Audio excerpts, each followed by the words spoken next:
সমবায় কৃষি উন্নয়ন সমিতি লিমিটেডে মোট পরিচালক মন্ডলী 12টি আসন ছিল।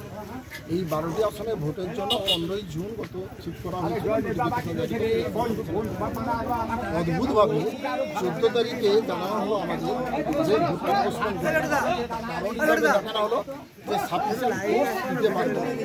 আমরা হাইকোর্টে গেলাম, হাইকোর্টে 17 তারিখে অর্ডার দিয়েছি যে অর্ডারের দিন থেকে তোমার মান রেখেছি আমি।